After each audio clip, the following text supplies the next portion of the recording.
I want to take down. When is the conquering show? Where is the shoe that become the soft mother for the prince and princess, emperor and empress? The love is endless, music for the mature people, music for the better destination, music for tomorrow. Killer youth, or go kill the foot, make good, or never go, Titino, Damari, Mapota, Bazive, Kuti, Isusu, Tafit, when they swoop.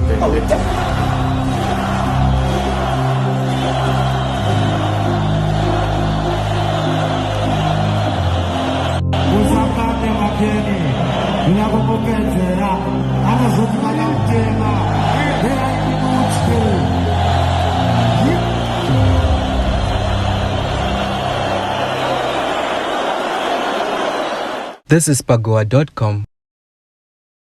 Without a doubt, Sauro as a singer was an extremely gifted composer and chanter who sadly never got to realize his full potential due to a number of misdemeanors. Sad as it may sound, he is one artist that seemed to have accepted the crumbs that fell from the showbiz table.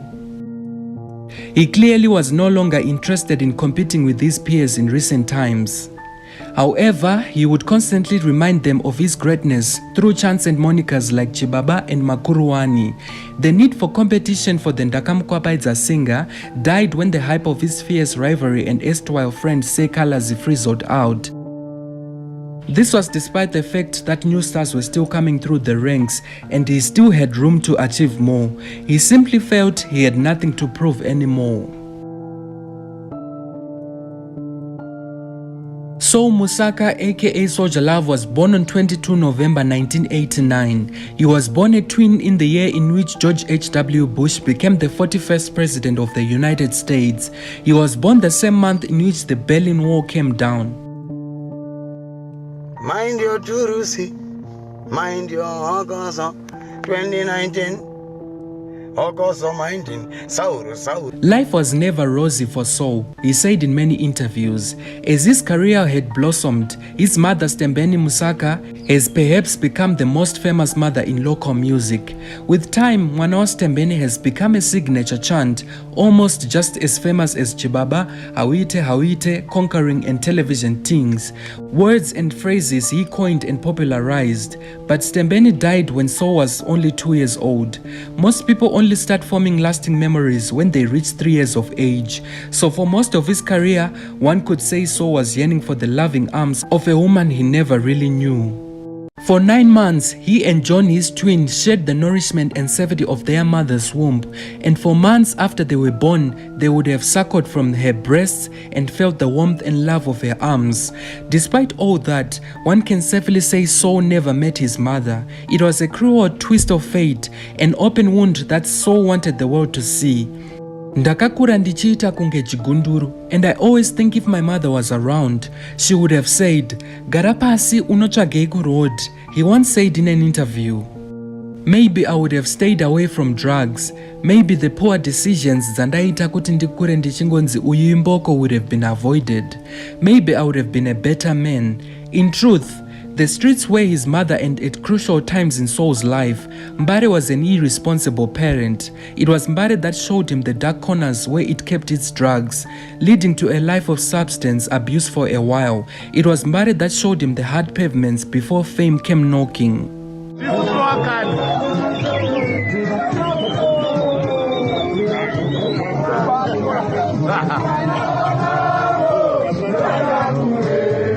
From the same streets, Soul learnt the joys of ghetto lingo and slang.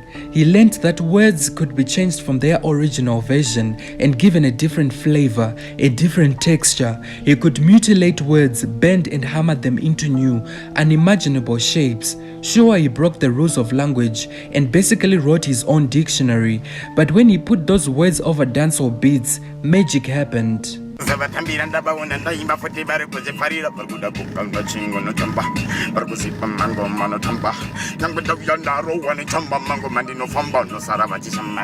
Mbare Soul's adopted mother gave birth to a music genre and made him one of its highly anointed apostles. Soon he would take his genius from the streets and make shift studios to radio, television and the stage. He preached this new genre's gospel, this loud music with dark diction, with passion and skill.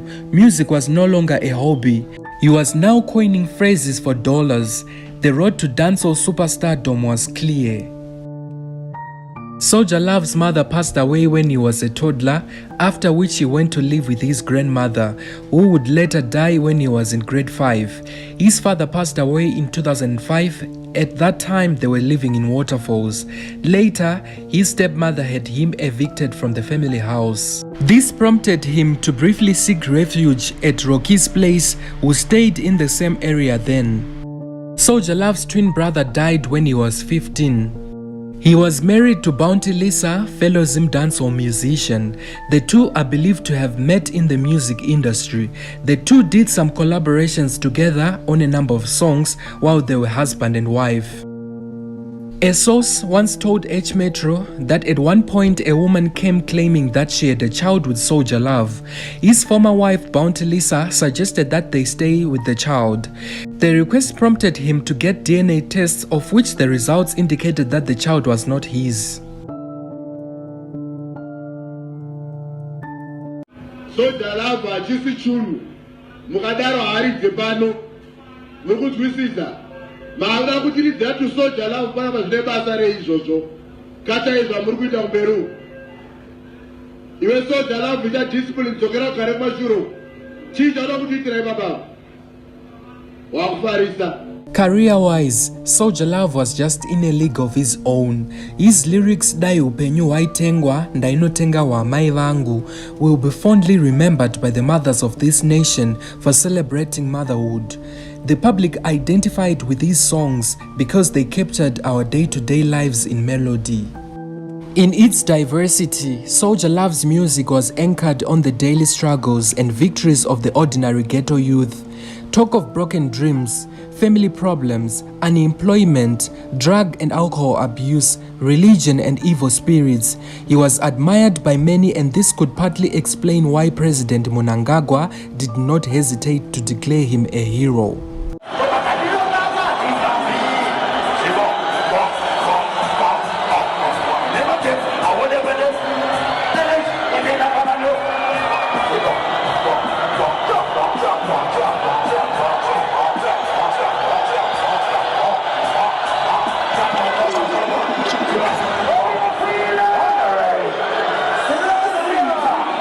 Indeed, he deserved the honor just like his late compatriots Dr. Oliver Tugumtukudzi and Simon Chopa Chimbetu. Soulja Love's death has robbed the nation of one of its talented young musicians who pioneered the production and promotion of Zim dancehall music from the high-density suburb of Mbare to the national prominence. He emerged from a crop of youngsters who were hungry for success in the music industry with their mix of Jamaican-influenced reggae beats with Zimbabwean-style lyrics which resonated with the experiences of the youths across the country. He will be sorely missed by his legions of fans and the entire music fraternity in Zimbabwe. On several occasions, he left promoters counting their losses after failing to turn up for scheduled gigs. Fellow musicians also suffered a similar fate. Agreeing for collaboration with Soulja Love was one thing, but making him pitch up for recording was another battle. Dendera crooner Solomon Sulu Chimbetu still remembers the challenges he faced when he featured Soulja Love on the song Nyunchi.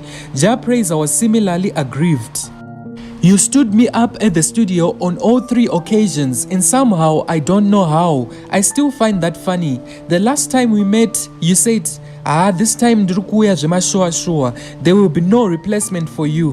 Rest in peace, my brother. Seems like the years were too short, but the music you gave us is enough to last a lifetime, said the lanky musician in a condolence message. Sungura Supremo Alec Macheso's plans to record a dancehall song with the late chanter also suffered a stillbirth. And you have also said that and stuff. You have openly spoken about your battle with diabetes, right? And it is also said that you take substances, strong substances. Do you feel like this is a problem you might have, or it's just something you do recreationally? No. It's a problem. Problem do it or That Soulja Love, a diabetes patient, was a troubled man, both in his personal and professional life, was a public fact. Was it failing health or the alleged drug and alcohol abuse that affected the singer's work ethic? Unfortunately, we failed to get a satisfactory answer from the Upenyu Iviri singer when he was still breathing, and it will be impossible now. But as a nation and fans, we might have contributed to his demise through our unconditional love, where counseling and therapy was needed. We seemed to have ignored. Tamba sekuseka, solo chingokeka, zichitoitika, asindoziziva kuti njangopepereka, nenyika ndichingobamba zangu tichitendereka, asinchataura kusvikira sacheka, ndaisaziva kuti namwe chandicheka, shukwadi vakawanda vachandibuka, asingoma ndoramba ndichibika. Saul Musaka died on 16 February. From the accounts of those close to him, it was a quiet, lonely death. From the interviews he granted, even as his career blossomed, it is clear that his life was filled with pain, both physical and emotional. Like all good prophets, he also predicted his own death, with songs like Kana Ndafa foretelling his passing. He had his fair share of flaws, but perhaps he was also misunderstood. When he could not perform because of his condition, few found it acceptable. Why would they? When an artist's name is put on a poster, people are not interested in hearing their life story. They pay for a show and demand it at all costs. Try explaining to a drunk dancehall fan at 2 a.m. on a rainy night in Mbare that the star of the show cannot perform because of a missed insulin shot. They also do not care that your mother was never there to love you, but his flow as a chanter was impeccable. His skill as a musician unquestionable. However, in the end, Saul never overcame his demons. The violence and the drug abuse stayed with him until the very end. Since his death at such a young age, the tributes have poured in. Powerful men and women have sent their condolences, and big brands put his name on their carefully curated social media timelines. Few, however, would have touched him when he was still alive. He will go down tragically as one of those people that is easier to love in death than they were in life. Nonetheless, to the multitudes that followed and loved his music, it is clear that Zimbabwean dancehall has lost a powerful voice.